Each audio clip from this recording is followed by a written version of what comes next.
Hi everyone, my name is Prerak Sharma. I am first year student of MBA Data Science and AI at IIT Mandi. I have decided to do a series of me talking in front of the camera to improve my communication skills as well as my lingo by reading books, talking to someone, or discussion over a topic. So for now, I have decided to read some books in the time being. Today also I'll be reading this book, Steve Jobs. So, uh, without wasting much time, I'll begin. It's your call if you want to continue watching the video or not, because it's mostly gonna be me reciting the material in this book. It's your call if you want to stay. Do like, comment, or share your views in the comment section below. Bye. Or if you wish to continue, then you can. Thank you. Animation. The digital animation business at Pixar, the group that made little animated films, was originally just a sideline. Its main purpose being to show off the hardware and software of the company. It was run by John Lasseter, a man whose childlike face and demeanor masked an artistic perfectionism that rivaled that of Jobs. Born in Hollywood, Lasseter grew up loving Saturday morning cartoon shows. In ninth grade, he wrote a report of the history of Disney Studios, and he decided then how he wished to spend his life. When he graduated from high school, Lasseter enrolled in the animation program at the California Institute of the Arts, founded by Walt Disney. In his summer and spare time, he researched the Disney archives and worked as a guide on the Jungle Cruise ride at Disneyland. The latter experience taught him the value of timing and pacing in telling a story, an important but difficult concept to master when creating frame by frame animated footage. Animation, the digital animation business at Pixar, the group that made little animated films, was originally just a sideline, its main purpose being to show off the hardware and software of the company. It was run by John Lasseter, a man whose childlike face and demeanor masked an artistic perfectionism that rivaled that of Jobs. Born in Hollywood, Lasseter grew up loving Saturday morning cartoon shows. In ninth grade, he wrote a report to the history of Disney Studios, and he decided then how he wished to spend his life. When he graduated from high school, Lasseter enrolled in the animation program at the California Institute of the Arts, founded by Walt Disney. In his summers and spare time, he researched the Disney archives and worked as a guide on the Jungle Cruise ride at Disneyland. The latter experience taught him the value of timing and pacing in telling a story, an important but difficult concept to master. The latter experience Jungle Cruise ride at Disneyland. The latter experience taught him the value of timing and pacing in telling a story, an important but difficult concept to master. Importance, the value of timing. Value of timing and pacing in telling a story. Yeah, I also believe that in while writing stories, there is a need of timings and pacing in telling a story. You can't just have a monotonous tone while telling a story. Some gaps and some pace of music and all of the stuff that is involved is required to make a story meaningful and actually have an impact in psychology of others. But difficult to concept to master when creating frame by frame animated footage. He won the Student Academy Award for the short he made in his junior year, Lady and the Lamp, which showed his debt to Disney films and foreshadowed his signature talent for infusing inanimate objects such as lamps with human personalities. After graduation, he took the job for which he was destined as an animator at Disney Studios, except it didn't work out. Some of us younger guys wanted to bring Star Wars level quality to art of animation, but we were held in check. Lasseter recalled, I got disillusioned, then I caught in a feud between two bosses, and the head animation guy fired me. So in 1984, Ed Catmull and Alvy Smith were able to recruit him to work where Star Wars level quality was being defined, Lucasfilm. It was not certain that George Lucas, already worried about the cost of his computer division, would really improve of hiring a full-time animator, so Lasseter was given the title Interface Designer. After Jobs came onto the scene, he and Lasseter began to share the passion for graphic design. I was the only guy at Pixar who was an artist, so I bonded with Steve over his design sense. Lasseter said he was a gregarious, playful, and huggable man who wore who wore flowery Hawaiian shirts, kept his office cluttered with vintage toys and loved cheeseburgers. Jobs was a prickly, whip-thin vegetarian who favored austere and uncluttered surroundings. But they were actually well suited for each other. Lasseter was an artist, so Jobs treated him differentially, and Lasseter viewed Jobs correctly as a patron who could appreciate artistry and knew how it could be interwoven with technology and commerce. But they were actually well suited for each other. Lasseter was an artist, so Jobs treated him differentially, and Lasseter viewed Jobs correctly as a patron who could appreciate artistry and knew how it could be interwoven with technology and commerce. Jobs and Catmull decided that in order to show off their hardware and software, Lasseter should produce another short animated film in 1986 for SIGGRAPH, the annual computer graphics conference. At graphic rendering, at the time, Lasseter was using the Luxo lamp on his desk as a model for graphic rendering, and he decided to turn Luxo into a lifelike character. A friend's young child inspired him to add Luxo Jr., and he showed a few test frames to another animator who urged him to make sure he told a story. Lasseter said he was making only a short, but the animator reminded him that a story can be told even in a few seconds. Lasseter took the lesson to heart. Luxo Jr. ended up being just over 2 minutes. It told the tale of a parent lamp and a child lamp pushing a ball back and forth until the ball burst, to the child's dismay. Jaws was so excited that he took time off from the pressures at Next to fly down with Lasseter to SIGGRAPH, which was being held in Dallas that August. It was so hot and muggy that when we'd walk outside, the air hit us like a tennis racket, Lasseter recalled. There were 10,000 people at the trade show and Jobs loved it. Artistic creativity energized him, especially when it was connected to technology. There was a long line to get into the auditorium where the films were being screened, so Jobs, not one to wait his turn, first talked their way in first. Luxo Jr. got a prolonged standing ovation and was named the best film. Oh wow. Job exclaimed at the end, I really get this, I get what it's all about. As he later explained, our film was the only one that had art to it, not just good technology. Pixar was about to making that combination just as Macintosh had been. Luxo Jr. was nominated for an Academy Award. Jobs flew down to Los Angeles to be there for the ceremony. It didn't win, but Jobs became committed to making new animated shorts each year, even though there was not much of a business rationale for doing so. As times got tough at Pixar, he would sit through brutal budget cutting meetings showing no mercy. Then Lasseter would ask that the money they had just saved be used for his next film, and Jobs would agree. Tim Toy, not all of Jobs' relationships at Pixar were as good.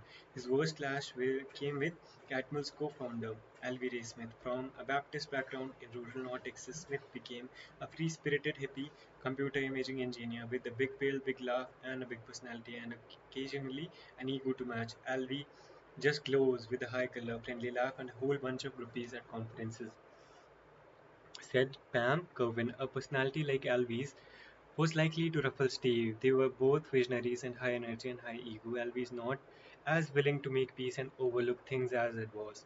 Smith saw Jobs as someone whose charisma and ego led him to abuse power.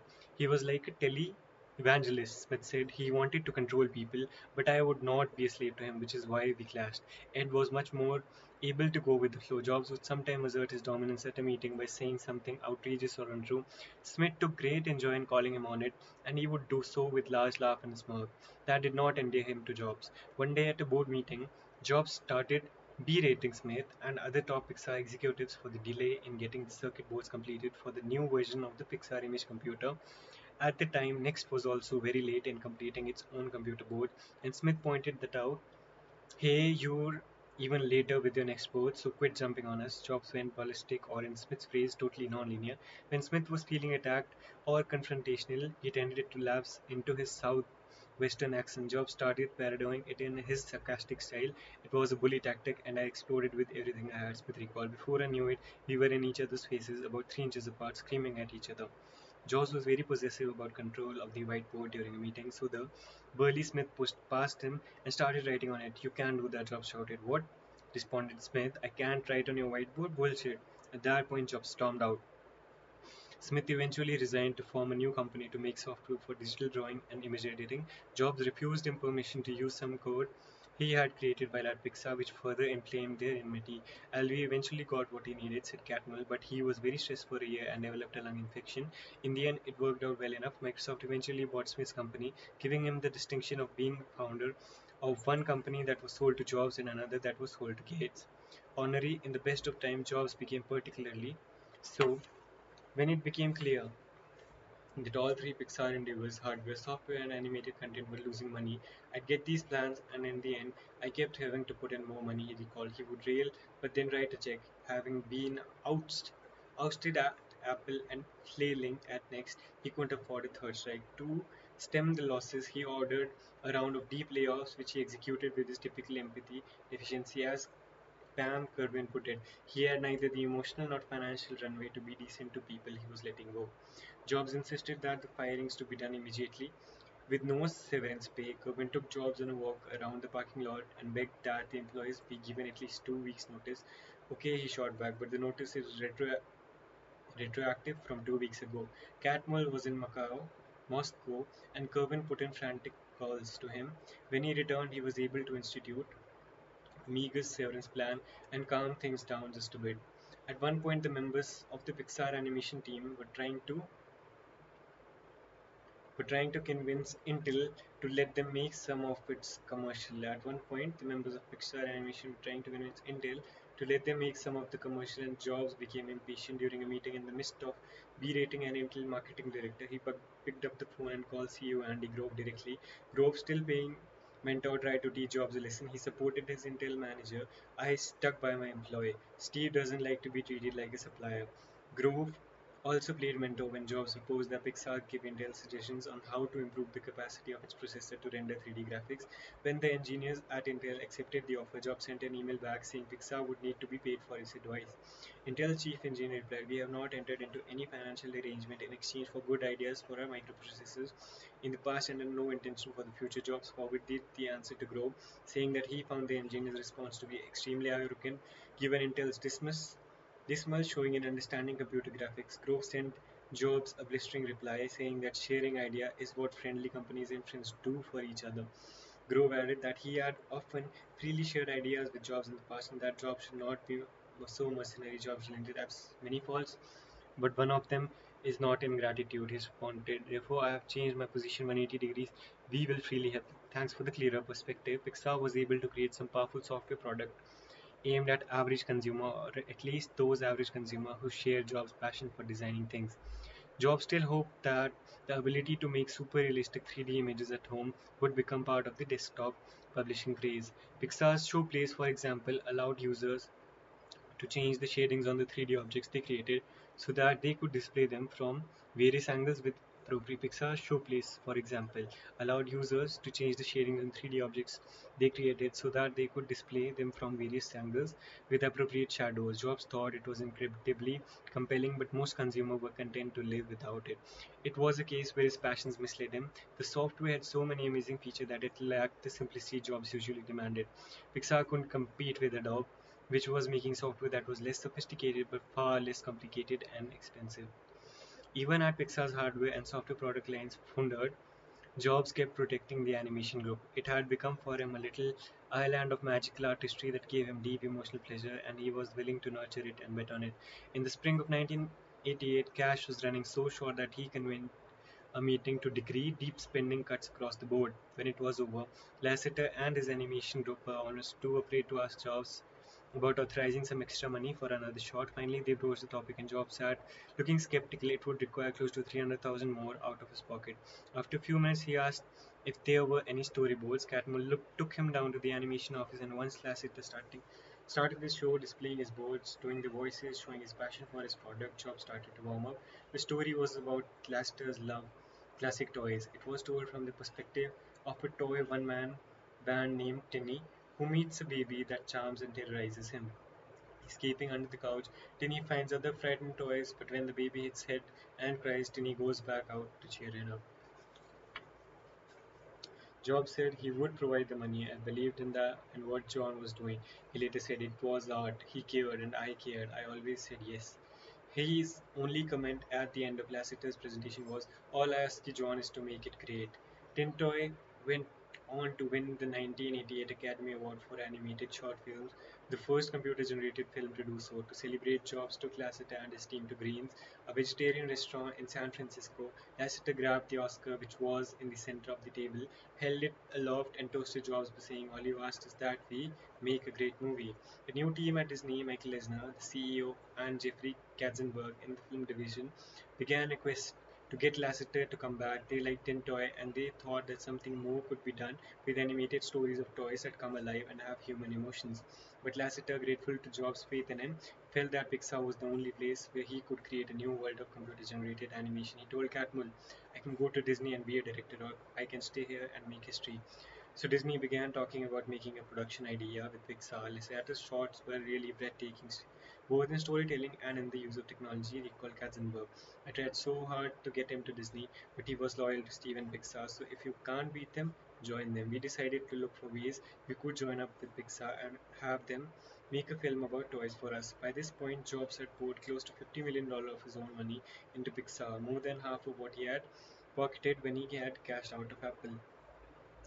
Jobs had poured close to $50 million of his own money into Pixar, more than half of what he had pocketed when he cashed out of Apple.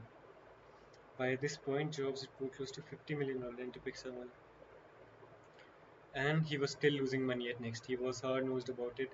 He forced all Pixar employees to give up their options as part of his agreement to add another round of personal funding in 1991, but he was also romantic in his love for what artistry and technology could do together. His belief that ordinary summers would love to do 3D modeling on Pixar software turned out to be wrong, but that was soon replaced by an instinct that turned out to be right, that combining great art and digital technology would transform animated films more than anything had since 1937 when Walt Disney had given life to Snow White.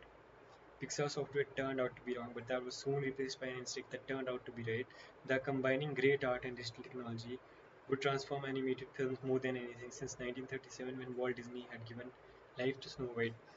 Looking back, Jobs said that had he known more, he would have focused on animation sooner and not worried about pushing the company's hardware or software applications. On the other hand, had he known the hardware and software would never be profitable, he would not have taken over Pixar.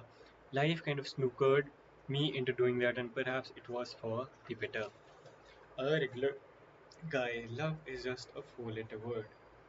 More Mona Simpson and her fiance, Richard Appel, 1991. In 1982, when he was still working on the Macintosh, Jobs met the famed folk singer Joan Baez through her sister Mimi Farina, who headed a charity that was trying to get donations of computers for prisons. A few weeks later, he and Baez had lunch in Cupertino. "I wasn't expecting a lot, but she was really smart and funny," he recalled. At the time, he was nearing the end of his relationship with Barbara Jansky. They had vacationed in Hawaii, shared a house in the Santa Cruz Mountains, and even gone to one of Baez's concerts together. As his relationship with Jansky flamed out, Jobs began getting more serious out with Baez. He was 27 and Baez was 41, but for a few years they had a romance. It turned into a serious relationship between two accidental friends who became lovers, Jobs recalled in a somewhat wistful tone. Elizabeth Holmes, Jobs' friend from Reed College, believed that one of the reasons he went over with Baez, other than the fact that she was beautiful and funny and talented, was that she had once been the lover of Bob Dylan. Steve loved that connection to Dylan, she later said. Baez and Dylan had been lovers in the early 1960s and they toured as friends after that, including with the Rolling Thunder Review in 1975. Jobs had the bootlegs of those concerts. When she met Jobs, Baez had a 14-year-old son, Gabriel, from a marriage to the anti-war activist David Harris. At lunch, she told Jobs she was trying to teach Gabe how to type. "You mean on a typewriter?" Jobs asked. When she said yes, he replied, "But a typewriter is antiquated." "If a typewriter is antiquated, what does that make me?" There was an awkward pause. As Baez later told me, as soon as I said it, I realized the answer was so obvious. The question just hung in the air. I was just horrified. Much to the astonishment of the Macintosh team, Jobs burst into the office one day with Baez and showed her the prototype of the Macintosh. They were dumbfounded that he would reveal the computer to an outsider given his obsession with secrecy, but they were even more blown away to be in the presence of Joan Baez. He gave gave an apple to, and he later gave Baze a Macintosh. On visits, Job would show off his features he liked. He was sweet and patient, but he was so advanced in his knowledge that he had trouble teaching me, she recalled. He was a sudden multimillionaire. She was a world famous celebrity, but sweetly down to earth and not at all wealthy. She didn't know what to make of him then, and still found him puzzling when she talked about him almost 30 years later. At one dinner early in their relationship, Job started talking about Ralph Lauren and his polo shop, which she admitted she had never visited. There's a beautiful red dress. They would be perfect for you, he said, and then drove her to the store in the Stanford Mall. Page recall, I said to myself, far out terrific. I'm with one of the world's richest man, and he wants me to have this beautiful dress. When they got to the store, Jobs bought a handful of shirts for himself and showed her the red dress. You ought to buy it, he said. She was a little surprised and told him she couldn't really afford it. He said nothing and they left. Won't you think if someone had talked like that the whole evening that they were going to get it for you? She asked me. Seemingly Seeming genuinely puzzled about the incident, the mystery of the red dress is in your hand. I felt a bit strange about it.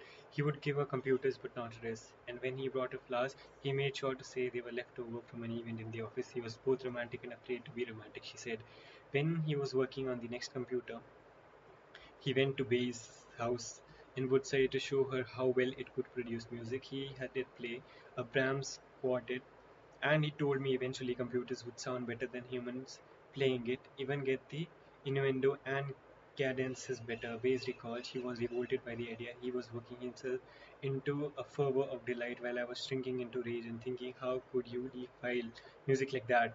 Jobs would confide in Debbie Coleman and Joanna Hoffman about his relationship with Bass and worry about whether he could marry someone who had a teenage son and was probably past the point of wanting to have more children. At times, he would belittle her as being an issues singer and not a true political singer like Dylan. Said Hoffman, she was a strong woman and he wanted to show he was in control. Plus, he always said he wanted a family, and with her he knew that he wouldn't. And so, after about 3 years, they ended their romance and drifted into being just friends. I thought I was in love with her, but I really disliked her a lot. We weren't destined to be together. I wanted kids she didn't want anymore. In a 1989 memoir, Paige wrote about a breakup with her husband and why she never remarried. I belonged alone, which is how I have been since then, with occasional interruptions that are mostly picnics. She did add a nice acknowledgement at the end of the book to Steve Jobs for forcing me to use a word processor by putting one in my kitchen, finding Joanne and Mona. When Jobs was 31, a year after his ouster from Apple, his mother Clara, who was a smoker, was stricken with lung cancer. He spent time by her deathbed talking to her in ways he had rarely done in the past and asking some question he had refrained from raising before. When you and Dad got married, were you a virgin? He asked. It was hard for her to talk, but she forced a smile. That's when she told him that she has had been married before to a man who never made it back from the war. She also filled in some of the details of how she and Paul Jobs had come to adopt him. Soon after that, Jobs succeeded in tracking down the woman who had put him up for adoption. His quiet quest to find her began in the early 1980s when he hired a detective who had failed to come up with anything. Then Jobs noticed the name of a San Francisco doctor on his birth certificate. He was in the phone book, so I gave him a call. Jobs recalled the doctor was no help. He claimed that his records had been destroyed in a fire. That was not true. In fact, right after Jobs called, the doctor wrote a letter, sealed it in an envelope, and wrote on it, to be delivered to Steve Jobs on my death. When he died, a short time later, his widow sent the letter to Jobs. In it, the doctor explained that his mother had been an unmarried graduate student from Wisconsin named Joanne Schiebel. It took another few weeks and the work of another detective to track her down. After giving him up, Joanne had married his biological father, Abdul Fattah John Jindali, and they had another child, Mona. Jindali abandoned them 5 years later, and Joanne married a colorful ice skating instructor, George Simpson. Their marriage didn't last long either, and in 1970 she began a meandering journey that took her and Mona, both of now using the last name Simpson, to Los Angeles. Jobs had been reluctant to let Paul and Clara Naomi consider his real pain, know about his search for his birth mother with a sensitivity that was unusual for him and which showed the deep affection he felt for his parents. He worried that they might be offended, so he never contacted Joanne Simpson until after Clara Jobs died in early 1986. I never wanted them to feel like I didn't consider them my parents because they were totally my parents, he recalled. I loved them so much that I never wanted them to know of my search. And I even had reporters keep it quiet when one of them found out when Clara died. He decided to tell Paul Jobs, who was perfectly comfortable, and said he didn't mind at all if Steve made contact with his biological mother. So one day, Job calls Joanna Simpson, said who he was.